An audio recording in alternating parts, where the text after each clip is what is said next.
আর এবার যে খবরের দিকে নজর রাখবো, কংগ্রেসের পক্ষ থেকে প্রার্থীর তালিকা ঘোষণা করা হয়েছে।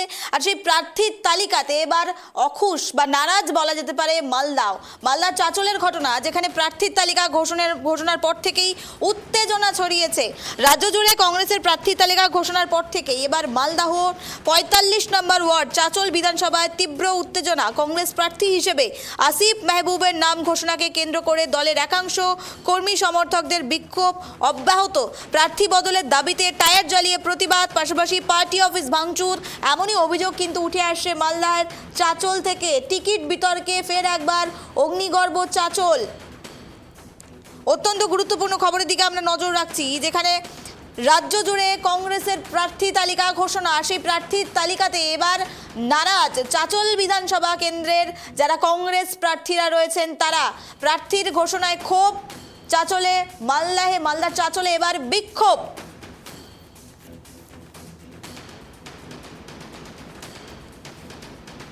অত্যন্ত গুরুত্বপূর্ণ খবরের দিকে নজর রাখছি। আসিফ মেহবুব তাকে প্রার্থী করা হয়েছে, আর এতেই কিন্তু নারাজ রয়েছে গোটা মালদা কংগ্রেসের যারা সমর্থকরা রয়েছে চাঁচল এলাকার তারা। অত্যন্ত গুরুত্বপূর্ণ খবরের দিকে নজর রাখছি। মালদাহের চাঁচলে প্রার্থীর তালিকা ঘোষণার পর থেকেই কংগ্রেসের পক্ষ থেকে বিক্ষোভ। আমরা আরো বিস্তারিত জানবো, আমাদের সঙ্গে সরাসরি রয়েছেন প্রতিনিধি রুহুল। আমরা জানি কিছুক্ষণ আগেই প্রার্থীর তালিকা ঘোষণা করা হয়েছে কংগ্রেসের পক্ষ থেকে, কিন্তু এই প্রার্থীর তালিকা ঘোষণার পর থেকেই চাঁচলের দৃশ্য কি, যে শোনা যাচ্ছে সূত্র মারফত যে তারা প্রতিবাদ করছে, এই মুহূর্তে ঠিক কি পরিস্থিতি রুহুল?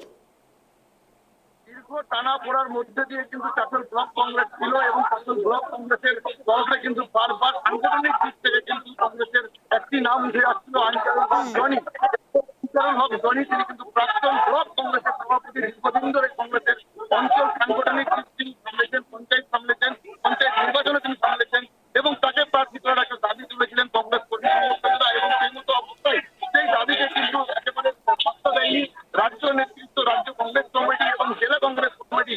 এবং এই আনচারুল হক জনিকে প্রার্থী করা হলো না চাঁচল ৪৫ নম্বর বিধানসভার যে নির্বাচন কেন্দ্র রয়েছে মালদা বিধানসভার অন্তর্গত মালদা জেলার ৪৫ নম্বর বিধানসভা চাঁচল। সেখানে কিন্তু পুনরায় কিন্তু আবার আসিফ মেহবুব অর্থাৎ ৩ বারের যিনি বিধায়ক এই মালদার চাঁচল ৪৫ নম্বর বিধানসভা বিধায়কের দায়িত্ব সামলেছেন, তাকেই কিন্তু তার উপরেই কিন্তু কংগ্রেস দল কিন্তু আস্থা রেখেছে এবং তাকে প্রার্থী করার পর থেকেই একেবারে সামনাসামনি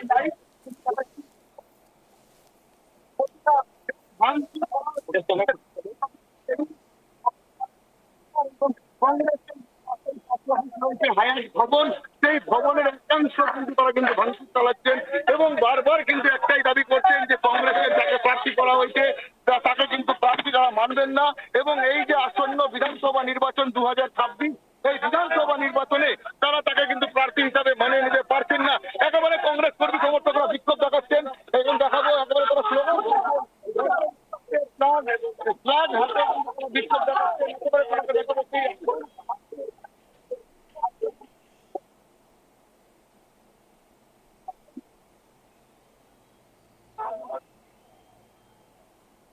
মালদা চাঁচল থানার পুলিশ এবং এই আগুন নিয়ন্ত্রণে নিয়ে আসার জন্য চেষ্টা করছেন। তবুও বারবার কংগ্রেস কর্মী দাবি জানাচ্ছেন যতক্ষণ এই বদল করে আনচারুল হক জনিকে না করা হয়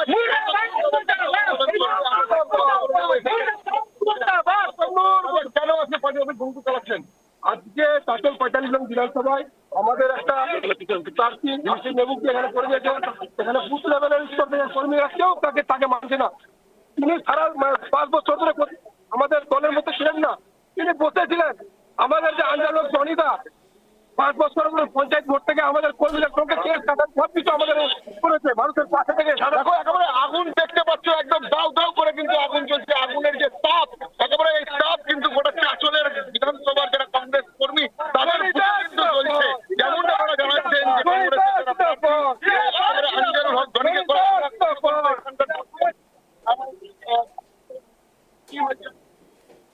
আমাদের বিক্ষোভ হচ্ছে যে আজকে আমরা বারবার বলছি জেলা আমাদের ৩ মাস আগে জেলার যে আমাদের প্রেসিডেন্ট ইতাহান চৌধুরী ও আমাদের তৃণমূলের কাছে বিক্রি হয়ে গেছে বছর ব্যানার্জির কাছে। কিছুদিন আগে আমাদের দাদাকে ফোন করেছিল যে না তৃণমূলের ভোট করতে হবে। আমাদের দাদা জনিদা বলেছে না আমি কংগ্রেসের প্রেসিডেন্ট, আমি কোনোদিন তৃণমূলের ভোট করতে পারবো না।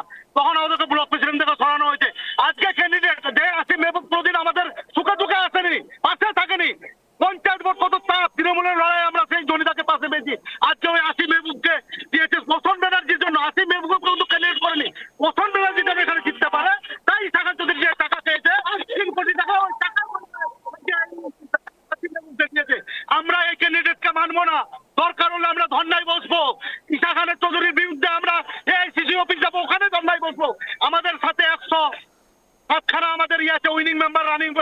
সমিতি মেম্বার এবং অঞ্চল প্রেসিডেন্ট আছে 12খানা, আমরা সবাই মিলে যাব। আমরা দরকার এআইসিসি অফিস যাবো।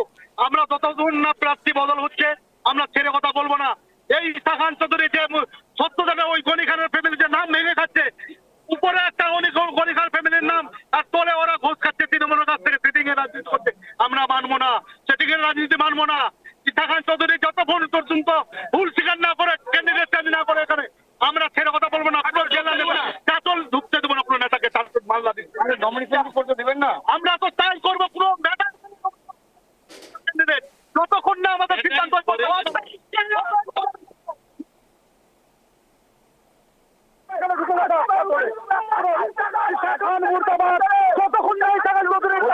মৌসুম তো আবার দল প্রত্যাবর্তন করে কংগ্রেসে ঢুকেছে। ওরা দেখো নিজের ফ্যামিলিকে কি করে টিকিট, মৌসুম নূর কালকে আসলো তৃণমূল ছেড়ে, ওকে টিকিট দিয়ে দিল। ও কোন সংগঠন করেছিল কংগ্রেসের? কোন সংগঠন করেছিল? ও তো তৃণমূল থেকে আসলে টিকিট পাবে, আর যারা কংগ্রেসে থাকবে ওরা টিকিট পাবে না। যারা সংগঠন তৈরি করবে ওরা টিকিট পাবে না। টিকিট পাবে না, দালালি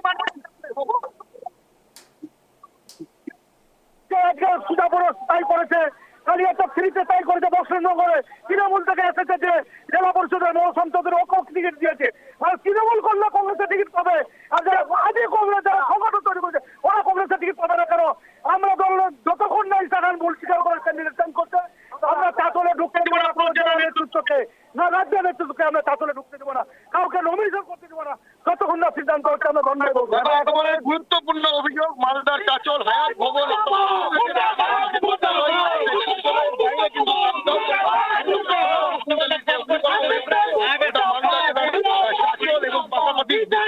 গুরুত্বপূর্ণ অভিযোগ যিনি কর্তাধর রয়েছেন বর্তমানে ঈশা খান চৌধুরী মালদা জেলা কংগ্রেসের সভাপতি রয়েছেন, তিনি কিন্তু টাকার বিনিময়ে এই প্রার্থী ঘোষণা করেছে মালদার 12টি আসনে বলে কিন্তু কংগ্রেস কর্মী সমর্থকেরা অভিযোগ করছেন। এবং এই গোটা অভিযোগটি কতটা সঠিক এবং কতটা ভিত্তিহীন তা কিন্তু মালদা জেলা কংগ্রেসের যিনি সভাপতি রয়েছেন তিনি কিন্তু এই বিষয়টি জানাবেন।